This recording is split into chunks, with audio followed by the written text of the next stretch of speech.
Hello and welcome to this special series of election interviews we're doing today for the general election 2015, and it's with great honour and privilege to have the opportunity today to interview the Right Honourable Alistair Burt, who is seeking re-election as a Conservative MP.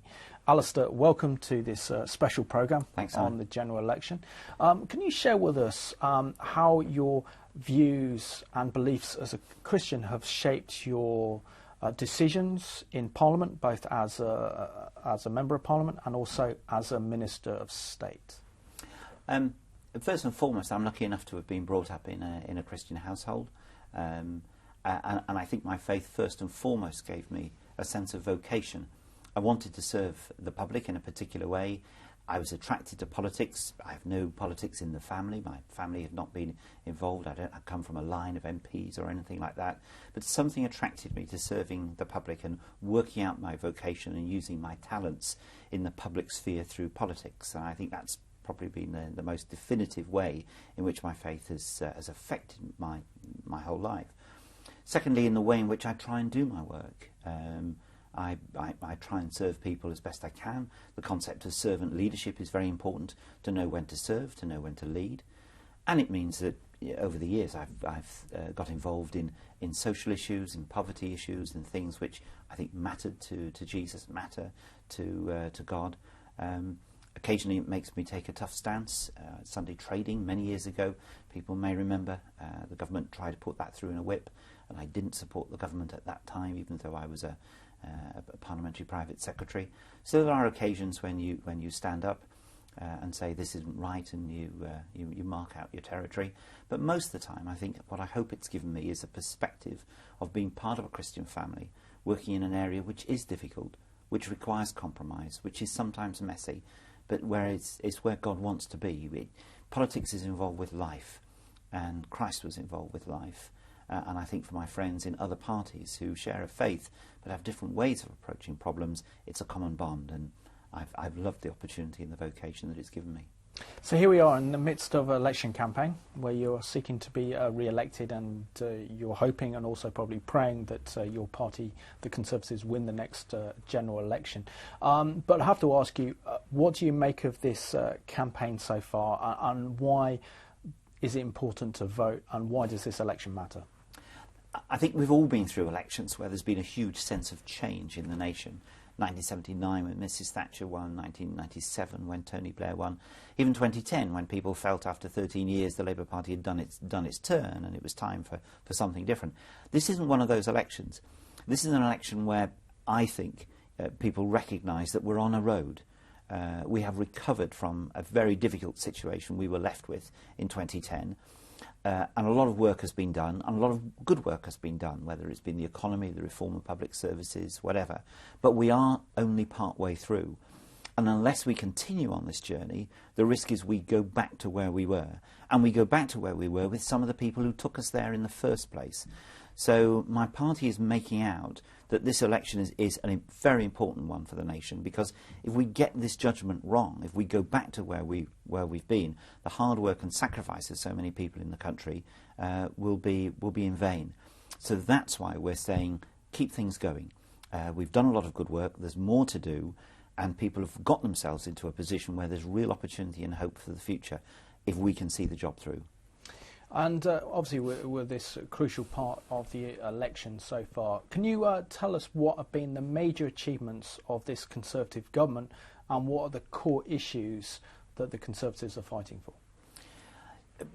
We have the view that, when we took office, the country's economic situation was really dire. We'd had the financial crash, but it had been made worse by the spending policies and the economic policies of the last government. So we had a big job to do to pick ourselves up.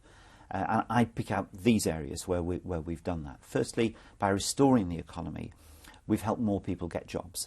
And for the majority of people, their job shapes their opportunities and their life.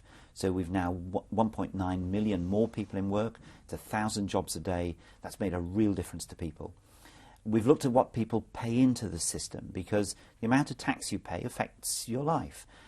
We've cut tax for 26 million people. and we've raised personal allowances. 3 million people at the lower end of earnings no longer pay tax as they did in the past. These aren't statistics, these are real people and real opportunities. We've started work with younger people to give them more opportunities for the future. By our reforms in schools, we've got 1 million more children now in schools that are rated as good or outstanding. We've created some 2 million apprenticeships with 3 million more to come. Again, these aren't stats. These are real kids, real opportunities which they are now getting in a better way than they had in the past. We've looked after people at the other end of the spectrum. Pensioners in future will not have that humiliation of a 75 pence rise in their pensions, which they once got under Labour. We've secured their position for the future, and pensioners are, on average, about £800 a year better off than they were in the past. And we've also protected public services. We've done a job there to recognise that they're important, but unless you have a strong economy, then they're going to suffer. So we think we've got a series of very solid achievements right across the board that have made a difference. And we found money for overseas aid as well. We've fulfilled a pledge. 0.7% of our GDP now goes to protect and support those overseas, which is a pledge that no one else has ever been able to match or put into law.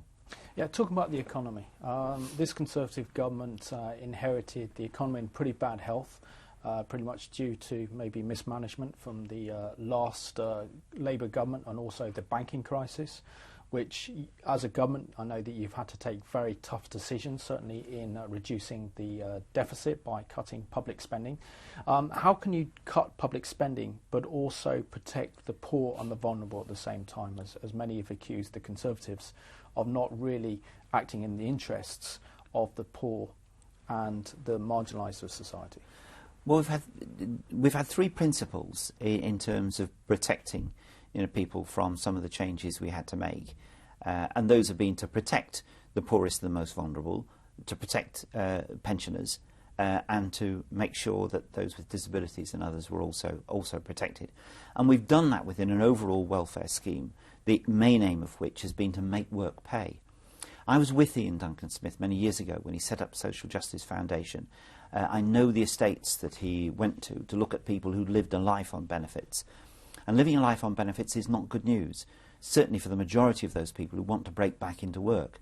So we devised a welfare system, and we're in the process of doing so, which ensures that work pays. We put a cap on the amount of benefit that people can bring into the house, because some people were able to get double the average wage by being on benefits, which is no way to plan for the future or bring up a future generation. But we've been able to do this while protecting the most vulnerable. But I don't think people should minimise how difficult the situation was. I mean, our deficit was running at 10% of national income. That was the largest it had ever been in peacetime. 1 out of every £4 the British government was spending had to be borrowed. You can't go on like this.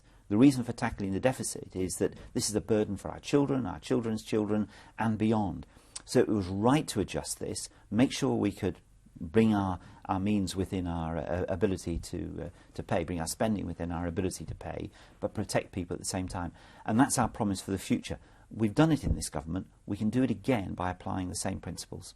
One of the big issues that a lot of our viewers are concerned about, and this will certainly have a big influence on how they vote at this election, and this is an impression and a feeling that the majority of born-again Christians feel marginalised politically. They look what's happening in society and they see that Christians are being discriminated in the workplace. Many of them can't wear a cross. Many of them are dismissed or sacked for praying with a colleague. We're seeing a lot of these news stories appear in our mainstream media. What is the Conservative Party doing to protect essential Christian freedoms in the UK? This is really quite a difficult area, and it's a very mixed picture. In a number of ways, I think our stance on faith has been very strong. We're strong supporters of faith schools, under pressure from many others, and a number of the free schools have come forward, being Christian schools.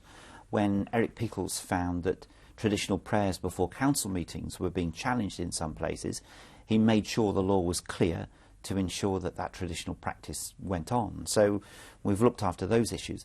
The employment issues are genuinely very difficult. It's clear that if an employer discriminates against an individual purely on their Christian faith, they are breaking the law. Equally, if an employer accedes to every demand from a Christian employee, the employer may well be breaking the law in respect of other people. And the cases are mixed. I've looked at some of the employment cases. Certainly all the bad ones are obviously highlighted, and it's true. There are some very mixed signals out there, but there are other places where a reasonable Christian approach has been upheld. I think we also have to take into account the fact that things that no one ever challenged before are now being increasingly challenged. The wearing of overt Christian symbols or something like that. There's a reasonableness here that some people are not prepared to accept. There's been some aggressive pursuit of Christians in certain places. Equally, there's one or two cases where Christians may not have acted with the greatest grace themselves. And the employment tribunals have had a really difficult job in trying to sort this out.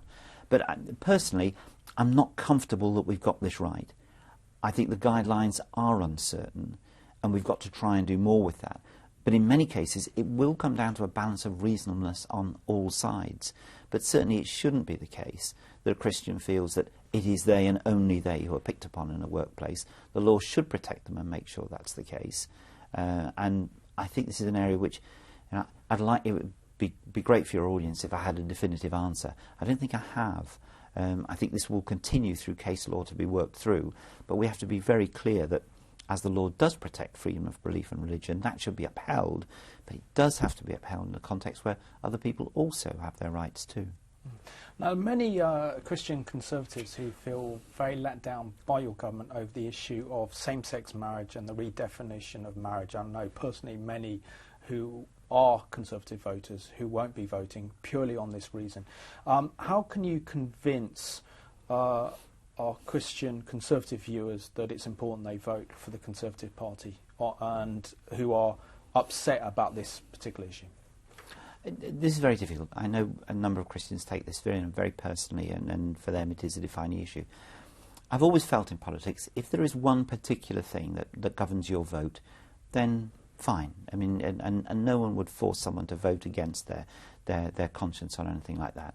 However, you know, we live in a world where there's an awful lot of different things to be taken into consideration before you cast a vote.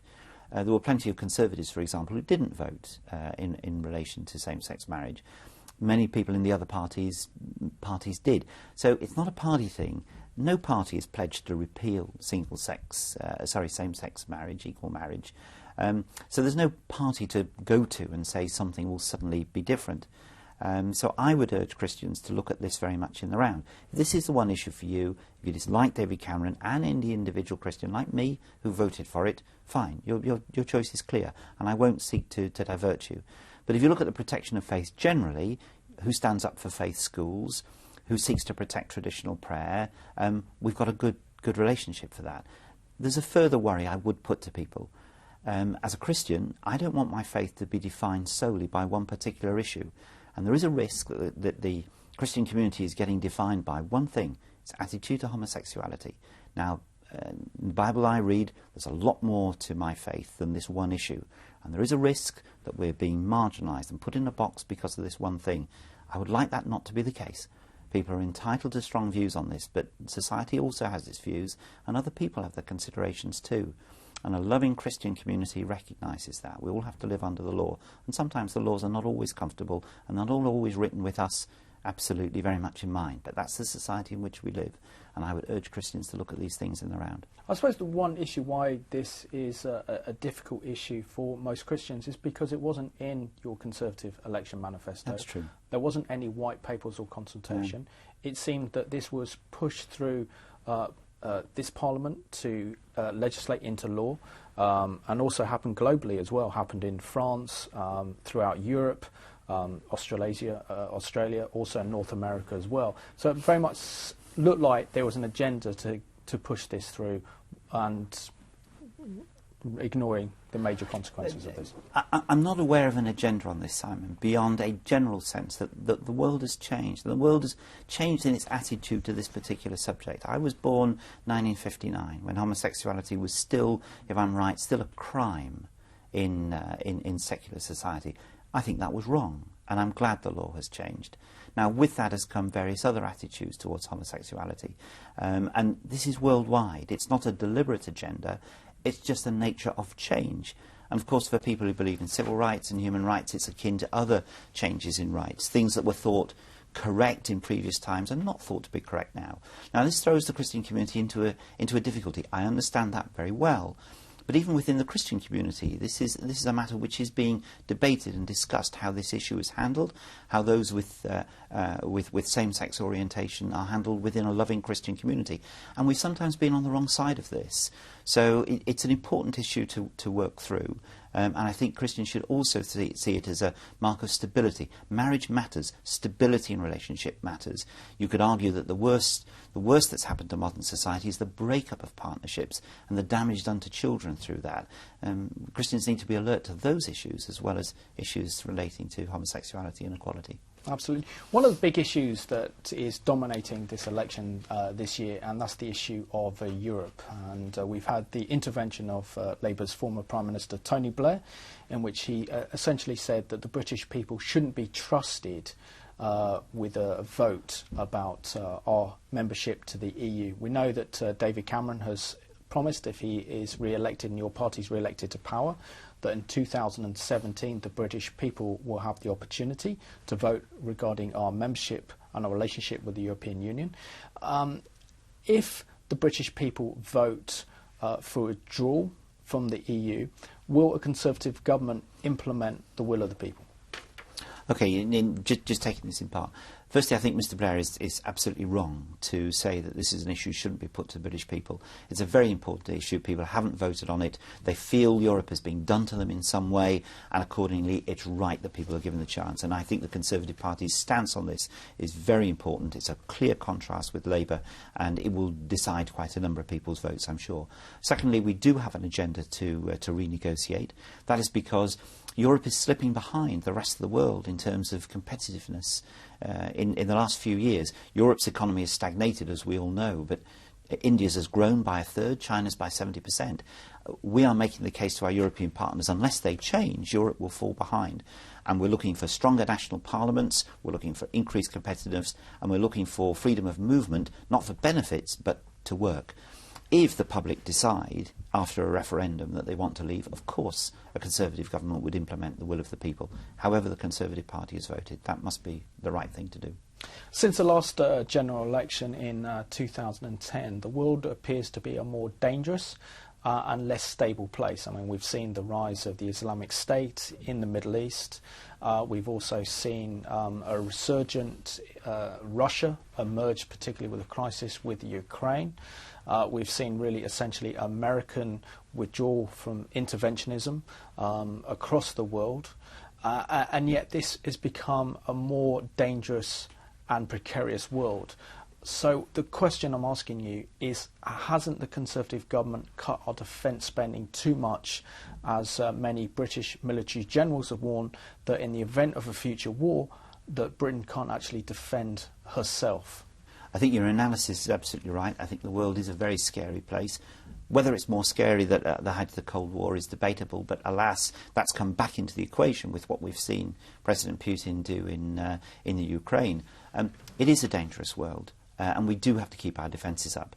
Now, at present, our defence spending is at 2% of GDP. We are the second largest defence. We have the second largest defence budget in NATO. We've the fifth largest defence budget in the world. So we're doing our bit. But I strongly agree, this mustn't slip. Now, there's no plans for the future because we have a defence spending review to take place, and that will decide what it is. But a number of colleagues see the danger, and we are pressing upon our Conservative colleagues the importance of keeping our defence spending up. Over the next 10 years, we'll spend something like $160 billion on some new planes, on the aircraft carriers that then have to get planes on them to make sure they're effective on submarines. And of course we've announced a very clear determination to maintain the nuclear deterrent. Unless we are secure, unless our country is secure, then we cannot be the country we wish to be.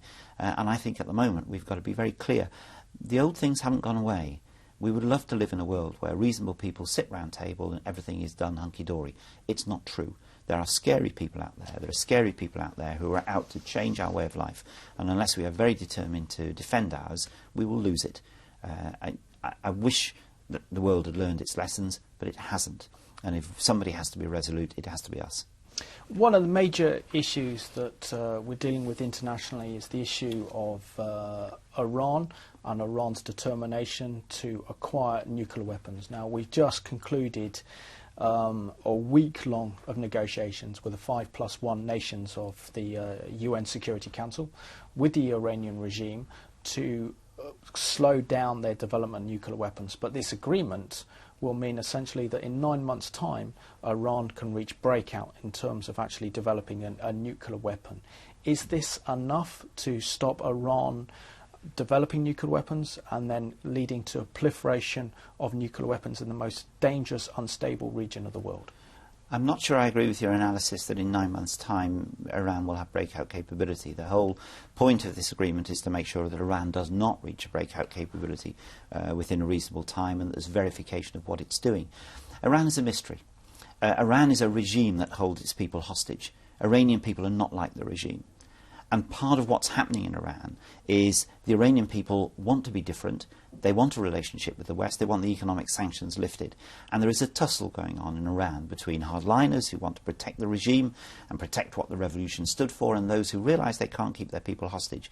Now, this has implications right throughout the region. The Iranians are interferers, and interferers to a bad extent. You know, whether it's Syria propping up Assad, whether it's been in Bahrain, whether it's in Yemen now, you know, supporting Hamas. The Iranian regime are not good people. But what sort of Iran are we going to see? And how do we get there? Is this a first step to a new Iran? If so, it's a good thing. It's got to be verifiable. But the alternative of not having an agreement, of Iran doing a North Korea and saying, right, well, we're going hell for leather for this, what's your alternative?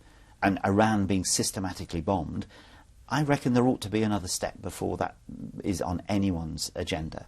And that's where we are. And it's worth this agreement being finalised and it being given a go to give Iran an opportunity, but an opportunity that's within bounds and within reasonable verification by the rest of the world. So we'll wait and see. But Iran is not moving to break out in 9 months' time. But couldn't the international community do more? I mean, it was only a couple of years ago that the Iranian regime was on the verge of economic collapse. The sanctions were working. And to entice Iran into negotiations, surely there should have been some sort of agreement saying that Iran has to close their nuclear plants down, stop their support for international terrorism. They weren't going to do this. Iran's capacity to suffer is huge. I mean, we forget, because we weren't there, what Iran went through with its war with Iraq. Its capability of hunkering down, persuading its people that it's being threatened by the West is enormous. They could do that, and they could continue with their nuclear program. What stops their nuclear program? An agreement such as this. So that's the reason for making the change. Simply to believe that they could be starved into doing something different, I think is unwise, and I don't think it's balanced. It's borne out by the facts.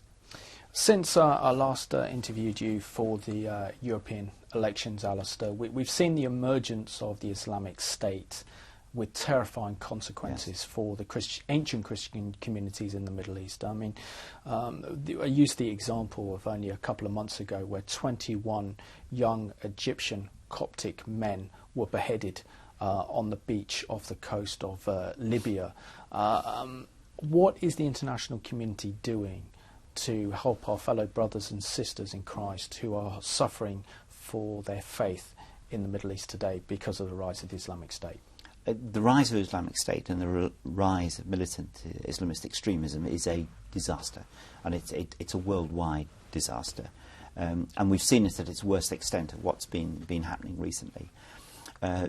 Firstly, the world needs to realise just how serious this is. If this had been happening in 1930s Europe, we would have condemned it rightly as Nazism. That's what they are. They're Nazis, they're fascists, and we have to realise that they have to be taken on.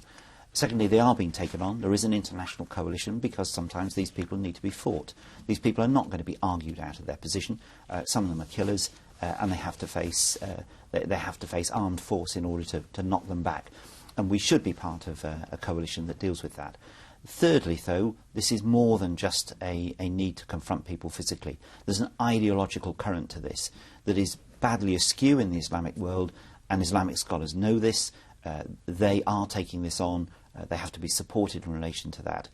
And fourthly, the damage done through internet and all the preaching that affects young people from secure homes in the West, as well as people who are poor and marginalised in the Middle East. This also has to be dealt with. So it's a combination of things. It will take time.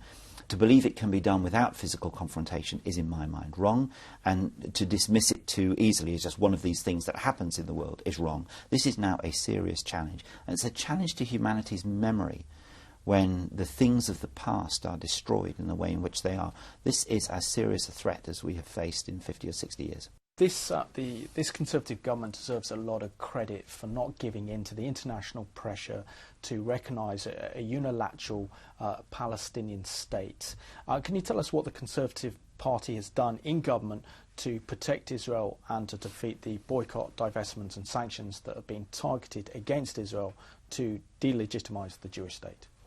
I don't think any government, and certainly no Prime Minister, could have been more supportive of the state of Israel during a very difficult period. In relation to Gaza, for example, the Prime Minister was very out front in recognising the threat that Israel had been continuously under from the rockets that were fired in. Hamas's rockets were, they didn't take many lives, but it wasn't through their choice. If they could have landed one on a school, it would have landed on a school with significant loss of life. But we mustn't see something like Gaza again. Gaza did not help Israel in terms of international community. So the work has got to go on to find an answer to this long-running problem. But the United Kingdom has been fully behind Israel in saying the answer has got to come through negotiations, not through a unilateral imposition of an end of the issue. And we've been resolute in relation to saying that boycott, disinvestment and sanctions are not the way to go forward. But it won't solve itself. I think the Prime Minister of Israel was unwise during the election period to say very starkly that under him there would be no independent Palestinian state. He's rowed back from that, and that process is underway to say under what circumstances the negotiations would continue. And the reason why that's important is because the rest of the world has held off on Israel because there is a process going on. Now we want to see that continue. Israel's existence and security is a very important part of United Kingdom foreign policy, which we've demonstrated. The Conservative government will not change that position. And finally, Alistair, why should our viewers vote Conservative at this very important general election? I think people should vote Conservative because the last few years have been very tough. I have a number of conversations on the doorsteps now that go the same way. I ask people what they do, they tell me, and it can be anything from manufacturing to marketing. And I say, how's it going? And they say, well, it's been tough, Mr. Burt, but, you know, it's getting better.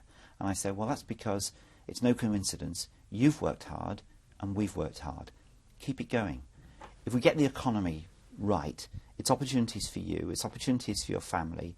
We're trying to build more opportunities for your youngsters. We're protecting older people. The public services, the NHS, the police, the things we all depend on, they can't be built unless the economy is strong. And we've seen what happens if the economy goes wrong because we've been there before. So it is a process. We can see a way through, and the sort of vision we have for the world in which people want to live, where people make their own choices, where people have greater freedom to use their resources, where people feel the decisions are made by them, not by government, that's a Conservative way forward. That's what we're putting to people. That's why we'd like to see them continue to vote Conservative. And Alistair, I want to thank you so much for joining me in this series of election special interviews for the general election 2015. Thank you very much, Simon. Thanks for the opportunity. The programme you've been watching was made possible because of viewer support for the Revelation Foundation. Programmes take time, effort and money. If you'd like to make similar programmes possible, then please send your gift to the Revelation Foundation. The details are on the screen.